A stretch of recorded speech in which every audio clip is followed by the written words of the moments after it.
I think you all know that I've always felt the 9 most terrifying words in the English language are, I'm from the government and I'm here to help.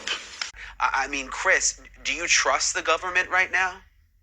Absolutely not. I mean, it just seems like everybody let us down. The only people that has had our back and our support, I mean, honestly, the Holiday Inn that we're staying in Old West Virginia has been very good to us.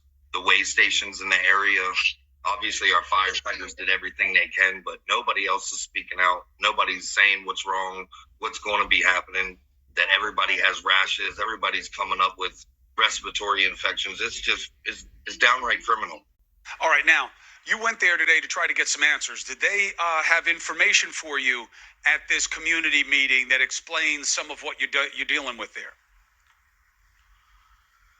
Not that I could hear at all. I mean, all you heard was a bunch of yelling, and everybody ended up having to go their separate ways and go up into the auditorium stairs, and then people down there getting to go one at a time to talk.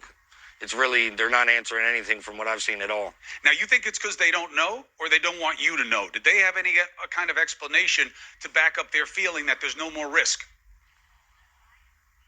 Oh, they don't want us to know. I mean, I know this personally because my house is 6 foot away from the creek when I go out my front door. And just recently, today, we were called by the railroad, and they offered us to move out of our home permanently.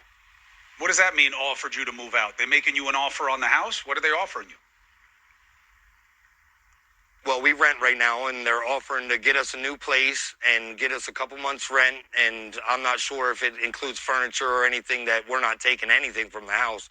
But they understood after the toxologist came to our house that we have a unique situation with water runoff into our basement. Never forget what happened to my colleague Evan Lambert while covering that catastrophic train derailment in Ohio. You'll remember he was arrested at a press conference while doing his job.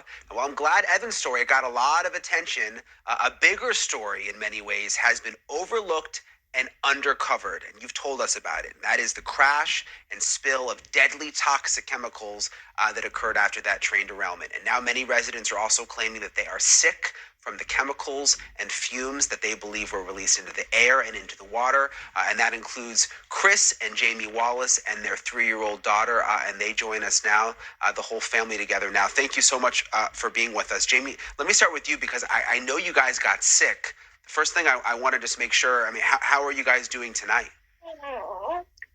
We're doing fine.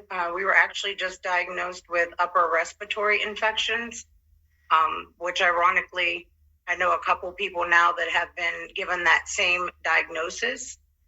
Just a little suspicious as to the timing of it, with the chemicals in the air. Yeah, your little girl is so cute. She looks like she's feeling pretty good. So that's good to see.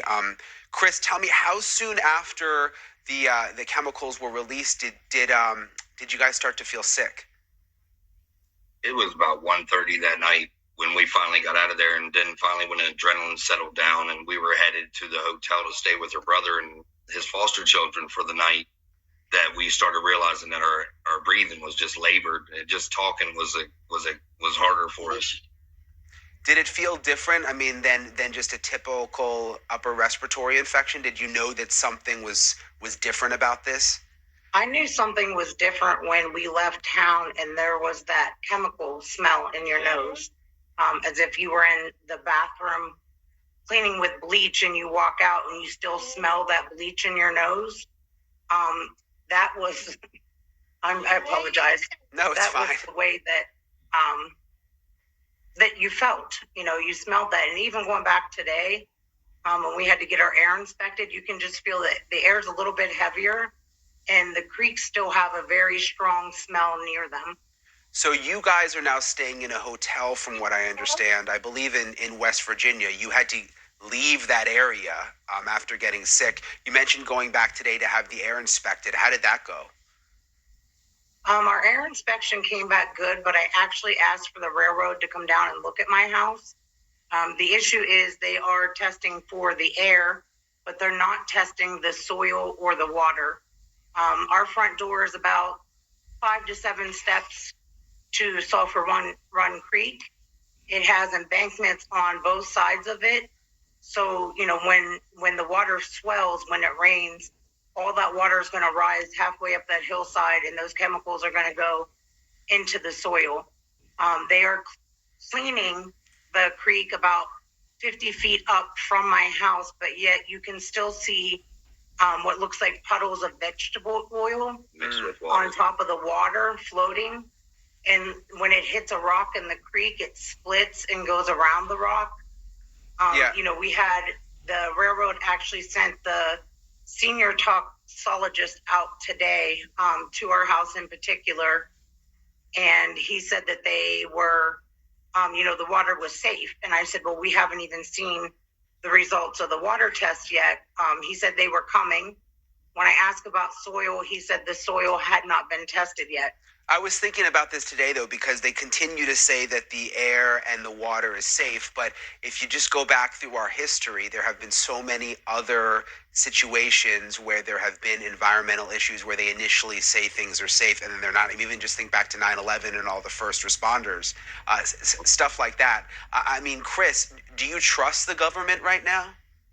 Absolutely not. I mean, it just seems like everybody let us down. The only people that has had our back and our support, I mean, honestly, the Holiday Inn that we're staying in, old West Virginia, has been very good to us. The way stations in the area, obviously our firefighters did everything they can, but nobody else is speaking out. Nobody's saying what's wrong, what's going to be happening, that everybody has rashes, everybody's coming up with respiratory infections. It's just, it's downright criminal.